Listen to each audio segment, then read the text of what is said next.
ونعوذ بالله من شرور أنفسنا ومن سيئات أعمالنا من يهد الله فلا مضل له ومن يضلل فلا هادي له ونشهد أن لا إله إلا الله وحده لا شريك له ونشهد أن سيدنا وسندنا وحبيبنا ومولانا محمدا عبده ورسوله أما بعد فأعوذ بالله من الشيطان الرجيم بسم الله الرحمن الرحيم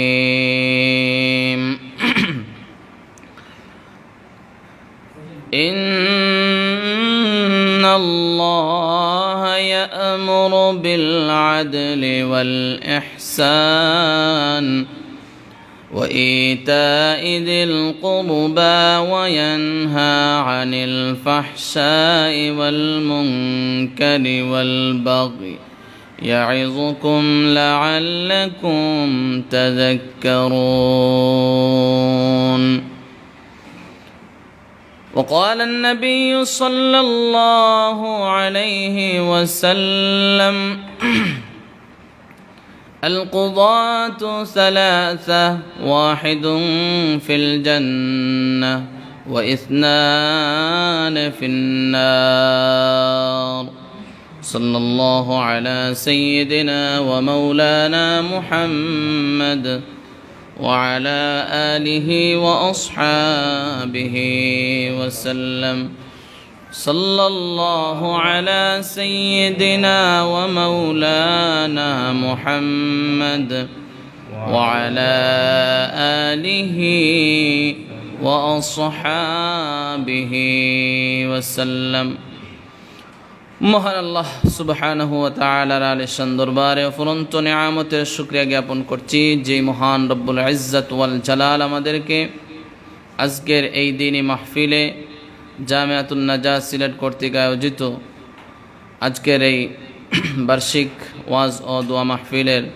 অধ্যকার সম্মানিত সভাপতি মুরব্বিয়ানে আযম উলামায়ে কেরাম সম্মানিত সুধী সমাজ আল্লাহ সুবহানাহু ওয়া তাআলার আলিশান দরবারে অফুরন্ত নিয়ামতের শুকরিয়া আদায় করছি আল্লাহ পাক যে আমাদেরকে একটি দ্বীনি মাজলিসে আসার তৌফিক দান করেছেন, মন খুলে প্রাণ ভরে শ্রদ্ধা জড়িত কণ্ঠে হৃদয়ের সবটুকুন মহাব্বত ভালোবাসা উজাড় করে দিয়ে হৃদ্যতা আন্তরিকতার বহিঃপ্রকাশ ঘটিয়ে আমরা সকলেই শুকরিয়া আদায় করি আলহামদুলিল্লাহ।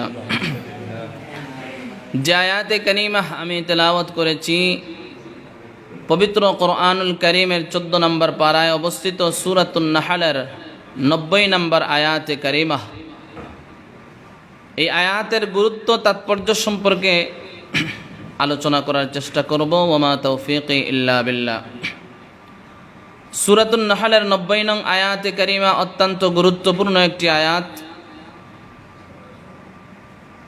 যে আয়াতটি ব্যাপক অর্থবোধক, যে আয়াতের মাঝে আল্লাহ সুবহানাহু ওয়া তাআলা মুমিন জাতিকে, মুমিন সম্প্রদায়কে 3টি জিনিসের আদেশ করেছেন, 3টি জিনিসের নিষেধ করেছেন।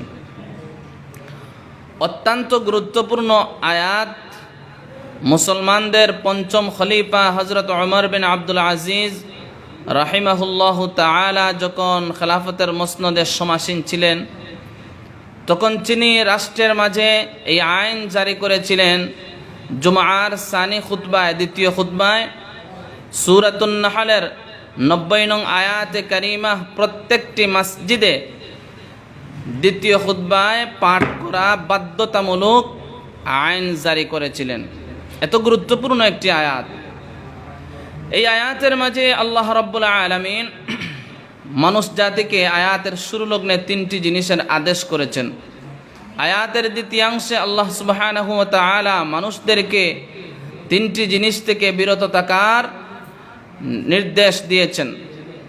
আয়াতের মাঝে যে প্রথম বিধান আল্লাহ রাব্বুল আলামিন আদেশ দিয়েছেন, আল্লাহ তাআলা আয়াতের শুরুতেই বলছেন, ইন্নাল্লাহা ইয়া'মুরু বিল আদলি ওয়াল ইহসান ওয়া ইতা'i যিল কুরবা ওয়া ইয়ানহা আনিল ফাহশা'i ওয়াল মুনকারি ওয়াল বাগই।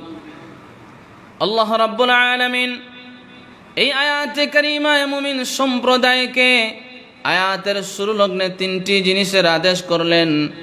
আয়াতের দ্বিতীয়াংশে তিনটি জিনিস থেকে আল্লাহ রাব্বুল আলামিন নিষেধ করলেন। অত্যন্ত তাৎপর্যপূর্ণ আয়াত।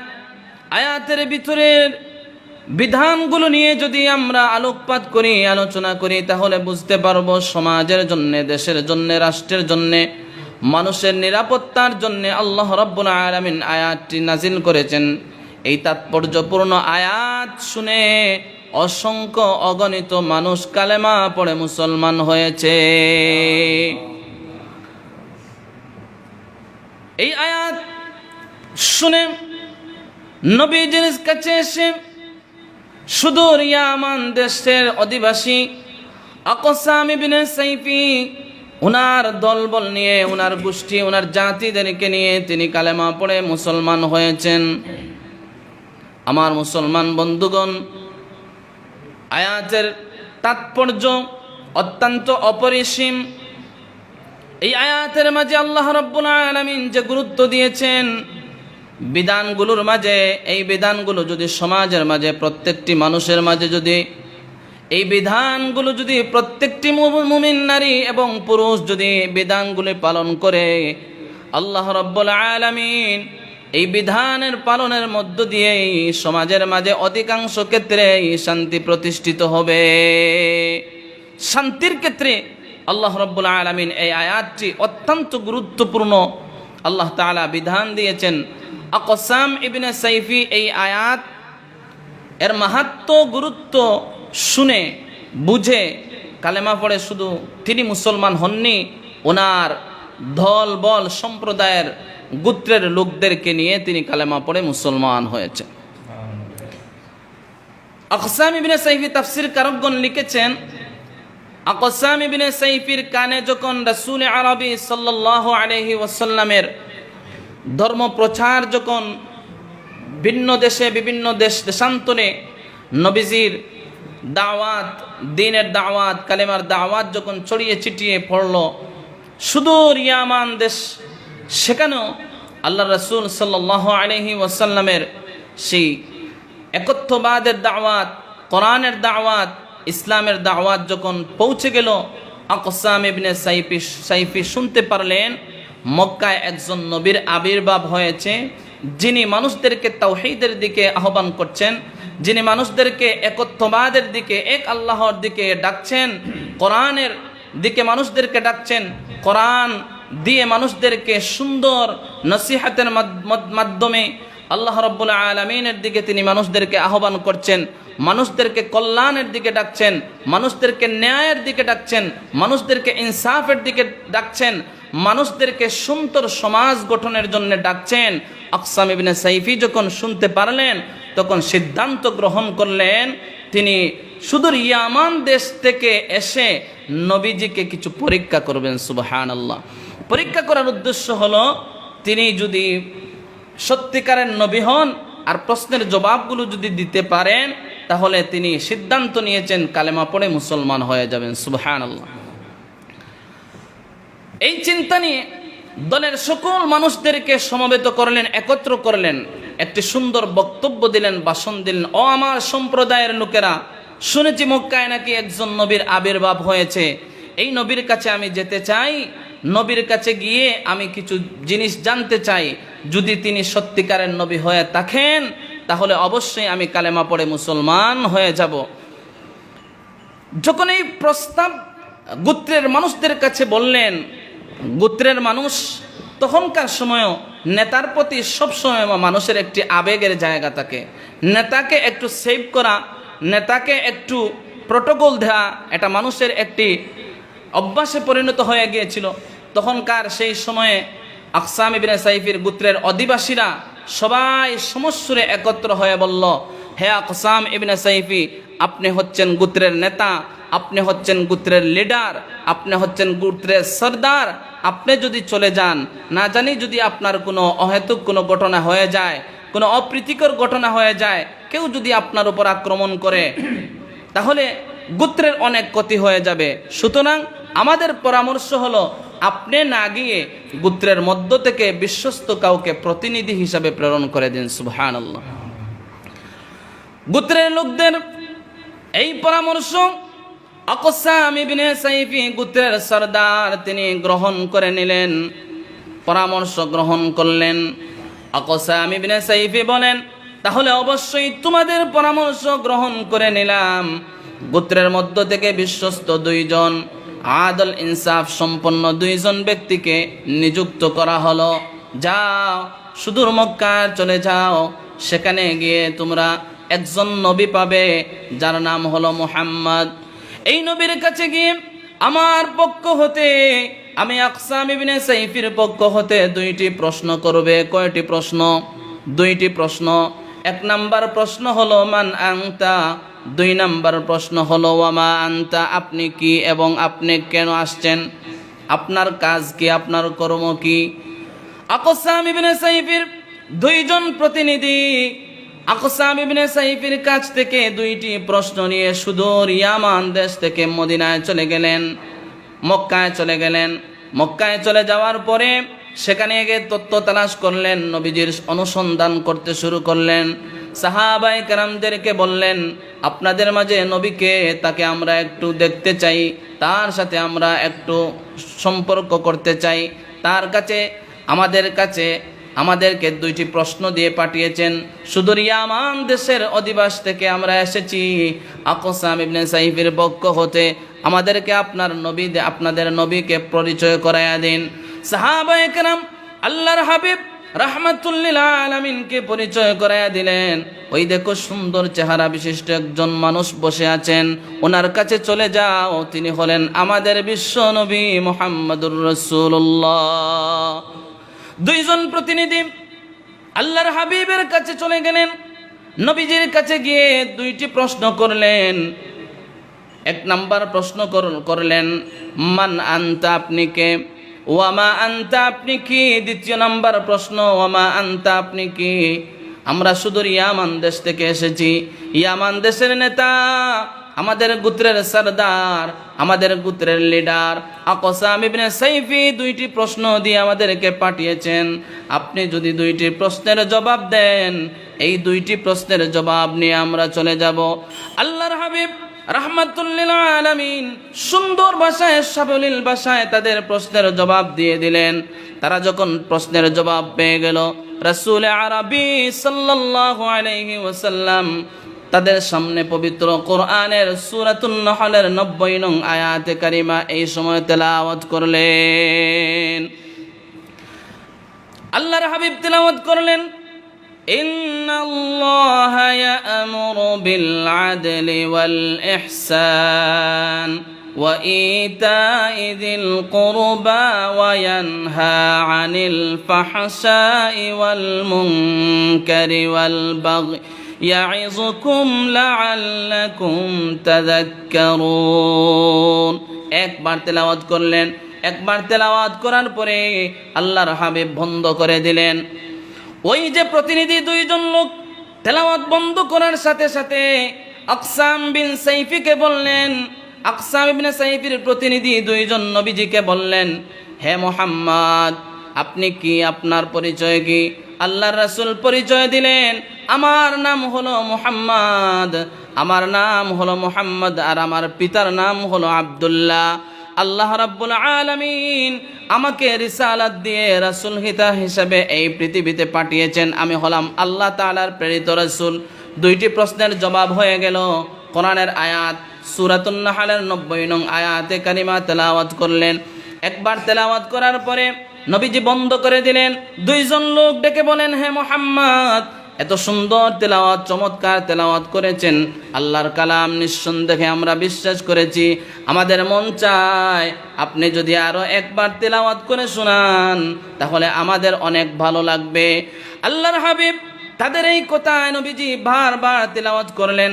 কয়েকবার তেলাওয়াত করার পরে তারা বললেন, হে মুহাম্মদ, আর তেলাওয়াত করতে হবে না। এই মুহূর্তে আপনি যে তেলাওয়াত করেছেন, আপনার তেলাওয়াত শুনে এই আয়াত কানা আমাদের মুখস্থ হয়ে গেছে। আকসাম ইবনে সাইফের দুইজন প্রতিনিধি রাসূলের কাছ থেকে বিদায় নিয়ে চলে গেলেন সুদূর ইয়ামান দেশে। ইয়ামান দেশে গিয়ে দুইটি প্রশ্নের জবাব দিবেন। কয়টি প্রশ্ন? আপনি কি, মান আনতা ওয়া মা আনতা, দুইটি প্রশ্নের জবাব নবীজি দিয়েছেন। আকসাম ইবনে সাইফের দুইজন প্রতিনিধি সুদূর ইয়ামান দেশে চলে গেল। ইয়ামান দেশের মানুষদের অন্তরে ঈমানের প্রতি মহব্বত, ঈমানের প্রতি ভালোবাসা, রাসূলের প্রতি ভালোবাসা, আল্লাহর প্রতি ভালোবাসা। কারণ স্বয়ং বিশ্ব নবী রাহমাতুল লিল আলামিন ইয়ামান দেশের অধিবাসীদের ঈমানের প্রশংসা করেছেন। ইমাম বুখারী রাহিমাহুল্লাহু তাআলা বুখারী শরীফের মাঝে এই হাদিস এনেছেন। নবীজি বলেন, আল ঈমানু ইয়ামানিন ওয়াল হিকমাতু ইয়ামানিয়া। আল্লাহর রাসূল বলেন, ঈমান হলো ইয়ামানদের অধিবাসীদের মাঝে ঈমান রয়েছে, ওয়াল হিকমাতু ইয়ামানিয়া, আর হিকমত কৌশলগত জ্ঞান আল্লাহ রাব্বুল আলামিন প্রজ্ঞা জ্ঞান ইয়ামানবাসীদেরকে দান করেছেন। আকসাম ইবনে সাইফের দুইজন প্রতিনিধি সুদূর ইয়ামান দেশে চলে গেলেন দুইটি প্রশ্নের জবাব নিয়ে। আকসাম বিন সাইফের কাছে গিয়ে দুইটি প্রশ্নের জবাব শুনাইয়া দিলেন। আর পবিত্র কোরআনের সূরাতুন নাহলের 90 নং আয়াতে কারিমা যখন শুনালেন, আকসাম ইবনে সাইফি অবাক হয়ে গেলেন, আশ্চর্য হয়ে গেলেন, সিদ্ধান্ত গ্রহণ করলেন। কওমের লোকদেরকে ডেকে একত্র করলেন আর বললেন, এই যে তিলাওয়াত আমি শুনেছি, তারা যে প্রশ্নের জবাব নিয়ে এসেছেন, আল্লাহর কসম, এই কোরআন প্রমাণ করে, এই আয়াত প্রমাণ করে তিনি যে মানুষদেরকে কল্যাণের দিকে ডাকেন, ভালো কাজের দিকে ডাকেন, অন্যায় থেকে মানুষদেরকে বিরত রাখেন, ফাহেসা মন্দ গর্হিত কাজ থেকে মানুষদেরকে বিরত থাকার আহ্বান করেন, ভালো কাজের আদেশ করেন। এই দ্বারা প্রমাণ হয়ে গেল তিনি যে আখিরি জামানার নবী, আল্লাহ প্রদত্ত রাসূল, এতে কোনো সন্দেহ নাই। গোত্রের সবাইকে নিয়ে সিদ্ধান্ত গ্রহণ করলেন, চলো আমরা এই মুহূর্তে নবীজির কাছে গিয়ে কালেমা পড়ে মুসলমান হয়ে যাই। সকলে একত্র হয়ে দলবল হয়ে সবাই ইয়ামান দেশ থেকে এসে মক্কায় এসে আল্লাহর হাবিবের কাছে কালেমা পড়ে সবাই মুসলমান হয়ে গেছে। তাহলে এই আয়াতের গুরুত্ব আছে না নাই? এই আয়াতের অত্যন্ত গুরুত্ব। আয়াতের মাঝে আল্লাহ রাব্বুল আলামিন সর্বপ্রথম যে নির্দেশ করেছেন, ইন্নাল্লাহা ইয়া'মুরু বিল আদল, আল্লাহ রাব্বুল আলামিন আদল, নিশ্চয়ই আল্লাহ তাআলা আদলের নির্দেশ দেন, আদলের আদেশ করেছেন। আদল কি? মুফাসসিরিন কেরামগণ তাফসীরের কিতাবে আদল শব্দের ব্যাখ্যা করেছেন আল কিসত, অর্থাৎ সমান করা, বরাবর করা, দুটি জিনিসকে সোজা দাঁড় করিয়ে দেয়া। দুটি জিনিস যদি সোজা দাঁড় করিয়ে দেওয়া হয় তাহলে এখানে কোনো জিনিসের কোনো ত্রুটি কমতি বেশ কম হয় না। আল্লাহ রাব্বুল আলামিন আদল দ্বারা কি বুঝিয়েছেন, আর আদল ইনসাফ সমাজের মাঝে কতটুকু প্রয়োজন, আদল ন্যায় বিচার, ন্যায় ইনসাফ সমাজের মাঝে প্রতিষ্ঠা করা, রাষ্ট্রে প্রতিষ্ঠা করা, সমাজের মাঝে আদালত আছে বর্তমানে, কিন্তু সেই আদালত নামে আছে কিন্তু আদল ইনসাফ সমাজের মাঝে নেই। তখনকার সময়ে সেই জাহিলি যুগে মানুষদের উপর অন্যায়ভাবে বিচার করা হতো। বিচারের ক্ষেত্রে সুদ ভিত্তিক তাদের বিচার ব্যবস্থা ছিল, সুদ খেয়ে ঘুষ খেয়ে বিচার করত। এজন্য আল্লাহ রাব্বুল আলামিন জাহেলি যুগের সমাজের মানুষদের সেই বর্বরতা থেকে উত্তরণের জন্য আল্লাহ তাআলা আদল, ন্যায় বিচারের নির্দেশ দান করলেন। কারণ সমাজের মাঝে যদি ন্যায় বিচার প্রতিষ্ঠিত হয়ে যায়, সমাজের প্রত্যেকটি মানুষ যদি ন্যায়ভিত্তিক যদি তার জীবনকে পরিচালনা করে, ইনসাফ যদি করে, তাহলে সমাজের মাঝে, মানুষের মাঝে ভেদাভেদ হবে না, মানুষের মাঝে দাঙ্গা হাঙ্গামা তৈরি হবে না, মানুষের মাঝে সুশাসন প্রতিষ্ঠিত হবে। জোরে কন্যা ঠিক কিনা? আল্লাহ রাব্বুল আলামিন আদলের নির্দেশ দিলেন। আদল হলো এমন একটি বিধান, এমন একটি নিয়ম, যে নিয়মের মধ্য দিয়ে মানুষ যদি দুইজন মানুষের মাঝে ফায়সালা করে, যেই বিধানের মাধ্যমে যদি ফায়সালা করে, আল্লাহ প্রদত্ত বিধান, আল্লাহ তাআলা যেভাবে বলেছেন, আইন দিয়েছেন, সে আইন অনুযায়ী যদি মানুষ চুরির বিচার করে, তাহলে এটা হবে ইনসাফ ভিত্তিক বিচার, এটা হবে ন্যায় বিচার। আল্লাহ রাব্বুল আলামিন সন্ত্রাসী যারা করে তাদের ন্যায় বিচার, তাদের ব্যবস্থা দিয়েছেন। এই সন্ত্রাসীদেরকে দমন করতে হলে সমাজের মাঝে যারা মানুষের মাঝে বিশৃঙ্খলা সৃষ্টি করে, তাদেরকে যদি দমন করতে হয়, আল্লাহর কোরআনের বিধানের প্রয়োজন।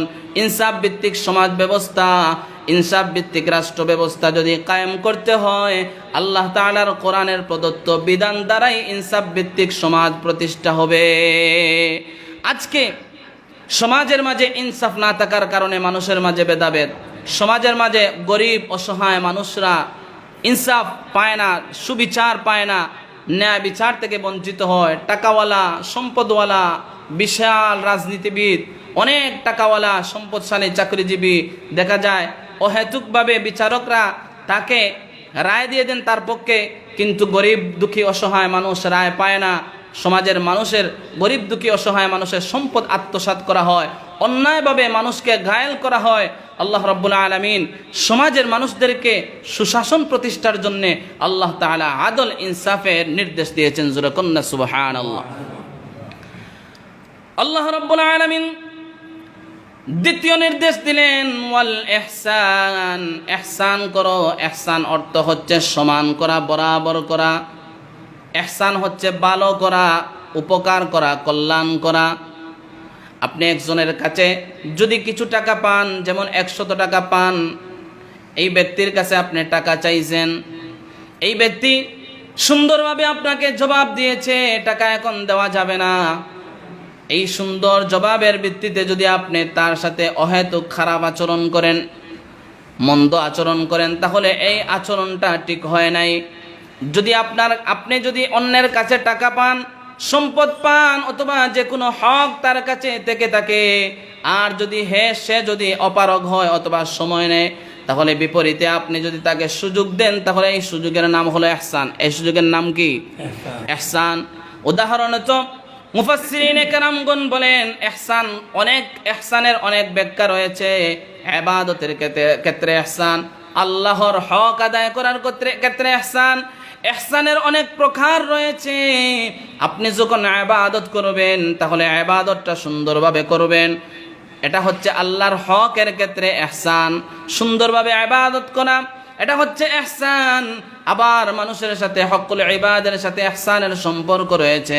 হকুল ইবাদ মানে বান্দার হক, বান্দার সাথে সুন্দর ব্যবহার করা, সুন্দর আচরণ করা। আপনার জবান দ্বারা, কর্ম দ্বারা মানুষের সাথে সুন্দর যদি আচরণ করেন, তাহলে এটা হবে ইহসান। ইবাদতের ক্ষেত্রে ইহসান হলো, আল্লাহর হাবিব রাহমাতুল্লিল আলামিনকে জিবরাইল আলাইহিস সালাম প্রশ্ন করলেন, মাল ইহসান, হে নবী আপনি বলে দিন ইহসান কাকে বলে? নবীজি জবাব দিলেন, ইহসান হলো আন তা'বুদাল্লাহা কাআন্নাকা তারাহু ফাইন লাম তাকুন তারাহু ফাইন্নাহু ইয়ারাক। নবীজি জবাব দিলেন, ইহসান হলো ইবাদতের ইহসান। আন তা'বুদাল্লাহা কাআন্নাকা তারাহু, তুমি এমন ভাবে আল্লাহর গোলামি করো, আল্লাহর দাসত্ব করো, আল্লাহর ইবাদত করো, মনে করে এই কথা বিশ্বাস করে তুমি ইবাদত করো, যেন তুমি আল্লাহ তাআলাকে দেখে দেখে তুমি ইবাদত করছো। ফাইন লাম তাকুন তারাহু ফাইন্নাহু ইয়ারাকা। আল্লাহর রাসূল সাল্লাল্লাহু আলাইহি ওয়াসাল্লাম জিবরাইলের প্রশ্নের জবাবে ইহসানের ব্যাখ্যা দিতে গিয়ে বলেন, ও জিবরাইল, এমন ভাবে তুমি আল্লাহর ইবাদত করো যেমন তুমি আল্লাহ তাআলাকে দেখে দেখে তুমি ইবাদত করছো। তুমি যদি এই মানজিল, এই মাকাম, এই স্তরে যদি তুমি পৌঁছতে না পারো, তাহলে একথা বিশ্বাস রেখে তুমি আল্লাহর ইবাদত করো, যেই মালিকের, যেই রবের, যেই মহান আল্লাহর ইবাদত আমি বান্দা করছি। আমি আল্লাহকে না দেখলেও স্বয়ং আমার রব, আমার মালিক আমাকে দেখছেন, এতে কোনো সন্দেহ নাই। আল্লাহ তাআলাকে না দেখে ইবাদত করা, আল্লাহ তাআলাকে দেখে দেখে ইবাদত করা, এগুলোর মধ্যে পার্থক্য হলো মুজাহাদা, মুশাহাদা। অর্থাৎ চেষ্টা করা আল্লাহ তাআলাকে দেখে দেখে ইবাদত করা। কিন্তু দুনিয়াতে তো আল্লাহ তাআলাকে দেখা আদৌ সম্ভব নয়, কিন্তু একথা অন্তরে ধারণ করা যে আমি যে আমার রবের ইবাদত করছি, আমি আল্লাহ তাআলাকে দেখে দেখে ইবাদত করছি। হযরত আলী রাদিয়াল্লাহু আনহু বলেন, আলী যেই মালিকের যেই রবের ইবাদত করে সেই রবকে না দেখে ইবাদত করে না। তার মানে হলো এই বিশ্বাস অন্তরে লালন করে হযরত আলী ইবাদত করেন, আমার রবকে আমি দেখছি, চতুর্দিকে আমার রবের নিদর্শন রয়েছে, আমার চোখে আমার রবের নিদর্শন রয়েছে, আমার ব্রেইনে আমার রবের নিদর্শন রয়েছে, আমার 3.5 হাত বডিতে আমার রবের নিদর্শন রয়েছে, সমগ্র আলমে আমার রবের নিদর্শন রয়েছে, আকাশে আমার রবের নিদর্শন রয়েছে, জমিনে আমার রবের নিদর্শন রয়েছে। এই সমস্ত নিদর্শনগুলো প্রমাণ করে আমার আল্লাহ একজন আছেন। সুতরাং এই নিদর্শনের প্রমাণের ভিত্তিতে আমি আল্লাহকে দেখে দেখে ইবাদত করি, এই বিশ্বাস লালন করে ইবাদত করি। আর রাসূল আরবী বলেন, এমন মাকাম যদি তুমি অর্জন করতে না পারো তাহলে তুমি একথা বিশ্বাস করে ইবাদত করো, স্বয়ং আল্লাহ তুমি বান্দার ইবাদত করছেন, তুমি যে করছো আল্লাহ দেখছেন, এতে কোনো সন্দেহ নাই। এটার নাম হচ্ছে ইহসান, এটা হচ্ছে ইবাদতের ক্ষেত্রে ইহসান। আবার মানুষের সাথে সুন্দর শিষ্টাচার, সুন্দর আচরণ করা, এটা হচ্ছে মানুষের ক্ষেত্রে ইহসান। আল্লাহ রাব্বুল আলামিন 3 নম্বরে নির্দেশ দিলেন ইতা ইদিল কুরবা। তাফসীর কারকগণ ব্যাখ্যা করেছেন ইতা ইদিল কুরবা, ইতা ইদিল কুরবা আত্মীয় স্বজনকে কিছু দাও। কি দাও? আত্মীয় স্বজনকে কিছু দাও। আল্লাহ রাব্বুল আলামিন এখানে কি দিবেন? আত্মীয় স্বজনকে দেওয়ার যে হক রয়েছে, আল্লাহ রাব্বুল আলামিন কি দিবেন এটা ব্যাখ্যা করেন নাই। তাফসীর কারকগণ ব্যাখ্যা করতে গিয়ে তাফসীরে জালালাইনে ব্যাখ্যা করেছেন ইতাইল কুরবা, মানুষের সবচেয়ে জীবন উপকরণ রক্ষার জন্য, জীবন বাঁচানোর জন্য সবচেয়ে বেশি প্রয়োজন হচ্ছে মানুষের খাবারের প্রয়োজন। এজন্য একজন মানুষ কাপড় না থাকলেও সে বাঁচতে পারে, কিন্তু খাবার না থাকলে একজন মানুষ বাঁচতে পারে না, মানুষের খাবারের বেশি প্রয়োজন। এজন্য তাফসীর কারকগণ ব্যাখ্যা করেছেন ইতাইল কুরবা, খাবার দিয়ে দাও, আত্মীয় স্বজনকে খাবারের ব্যবস্থা করে দাও। এটা হচ্ছে আত্মীয়র হক, আপনার উপর হক রয়েছে। একজন আত্মীয় যদি আপনার থাকে তাহলে তাকে খাবারের ব্যবস্থা করে দেয়া, তার খাবার ঘরে আছে কিনা এই অনুসন্ধান করা, তাকে জিজ্ঞেস করা তোমার চলে কিভাবে, তুমি কিভাবে খাও, তুমি কিভাবে চলো। আপনার যদি সম্পদ থাকে, আপনি বিত্তশালী হয়েছেন, যে অনুযায়ী আপনাকে আল্লাহ রাব্বুল আলামিন রেখেছেন, সেই অবস্থা থেকে আপনার আত্মীয় স্বজনকে আপনি স্মরণ করুন, খবর নেন, তার অবস্থা যাচাই করুন, তাকে খাবার থাকলে না থাকলে খাবারের ব্যবস্থা করে দিন। এটা হচ্ছে আল্লাহ তাআলার প্রদত্ত বিধান। এই 3টি জিনিসকে আল্লাহ রাব্বুল আলামিন আদেশ করলেন। 3টি জিনিসের আদেশ হলো, 1 নম্বর আদল ইনসাফ করা, ন্যায় বিচার করা। দ্বিতীয় হচ্ছে ইহসান করা, সুন্দর ব্যবহার, সুন্দর আচরণ। এটা ইবাদতের ক্ষেত্রেও সুন্দরতা করা, সুন্দরভাবে আল্লাহর ইবাদত করা। আবার মানুষের সাথে লেনদেনের ক্ষেত্রে মুআমালা, মুআশারা, চলাফেরা, লেনদেন সর্বক্ষেত্রে মানুষের সাথে সুন্দর আচরণ করা। এই হচ্ছে 3টি বিধান আল্লাহ তাআলা আদেশ করলেন। আপনারা বলুন তো দেখি, সমাজের মাঝে এই 3টি জিনিস যদি বাস্তবায়িত হয়, প্রত্যেক মানুষের মাঝে যদি থাকে, তাহলে সমাজের অশান্তি থাকবে না চলে যাবে? আল্লাহ রাব্বুল আলামিন 3টি জিনিস থেকে নিষেধ করলেন, ওয়ায়ানহা আনিল ফাহশাই ওয়াল মুনকারি ওয়াল বাগ। ফাহশা মন্দ কাজ, গুনাহের কাজ, অবৈধ কাজ, ব্যভিচারের কাজ, মন্দ কাজ, খারাপ কাজ, চুরি, ডাকাতি, সন্ত্রাসী, অন্যায়ভাবে মানুষকে হত্যা করা, পরের হক নষ্ট করা, পরের সম্পদ আত্মসাৎ করা, পরের জায়গা আত্মসাৎ করা, এই সমস্ত যত মন্দ কর্ম রয়েছে, সমস্ত মন্দ কর্ম থেকে বিরত থাকা। মদ তো পান না করা, জুয়া থেকে বিরত থাকা, মদ থেকে বিরত থাকা। যত মন্দ কর্ম রয়েছে আল্লাহ রাব্বুল আলামিন নিষেধ করেছেন। সমস্ত মন্দ কর্ম থেকে বিরত থাকার নাম হলো আল্লাহ তাআলার বিধান মেনে চলা।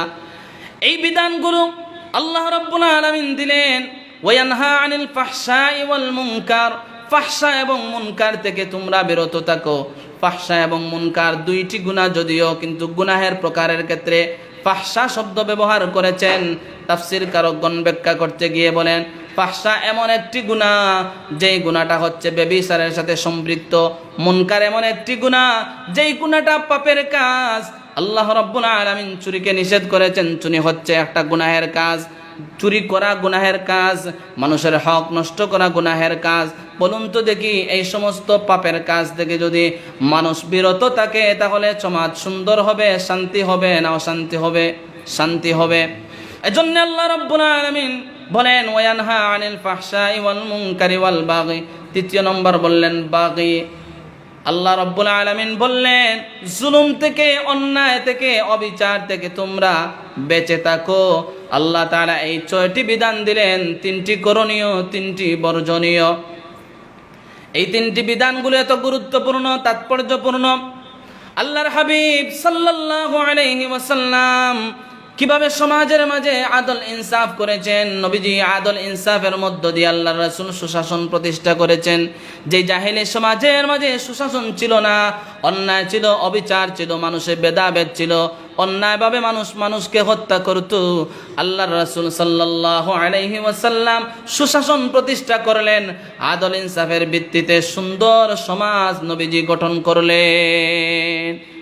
রাসূল সাল্লাল্লাহু আলাইহি ওয়াসাল্লাম যখন রাষ্ট্রনায়ক, নবীজির কাছে একজন মহিলার বিচার নিয়ে আসা হলো। একজন মহিলা চুরি করেছে। নবীজির একজন বংশের নারী যার নাম ফাতেমা, হযরত আয়েশা সিদ্দিকা রাদিয়াল্লাহু আনহা থেকে এই হাদিসটি বর্ণিত। যে মহিলা চুরি করেছে তার চুরির ফায়সালা হলো, নবীজি নির্দেশ করেছেন তার হাত কেটে দেওয়া হবে। সকল মানুষ একত্র হয়ে, যাতে করে নবীজির বংশের এই নারীর হাত না কাটা হয়, কারণ এই নারীর হাত যদি কাটা হয় তাহলে নবীজির বংশের কলঙ্ক হবে, নবীজির বংশের অপমান হবে, সম্ভ্রান্ত ফ্যামিলির বংশের অপমান হবে, ইজ্জত যাবে, সম্মান যাবে। এজন্যে গণ্যমান্য যারা ছিলেন সকলে পরামর্শ চাইলেন কি করা যায়, নবীজিকে একটু থামানো যায় কিনা, মহিলার হাত কাটা থেকে বিরত রাখা যায় কিনা।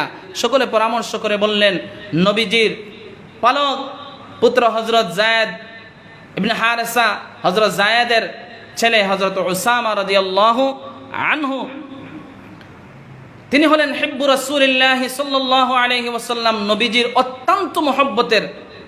হযরত উসামা রাদিয়াল্লাহু আনহুর কাছে সাহাবায়ে কেরাম আসলেন, এসে বললেন আপনি একটু পরামর্শ করেন, নবীজির কাছে গিয়ে একটু সুপারিশ করেন, যাতে করে শাস্তিটা একটু লাঘব করে দেওয়া হয়, কমিয়ে আনা হয়, হাত কাটার পরিবর্তে স্বাভাবিক যেন একটা শাস্তি দেওয়া হয়, যাতে করে নবীজির বংশের ইজ্জতটা যেন নষ্ট না হয়।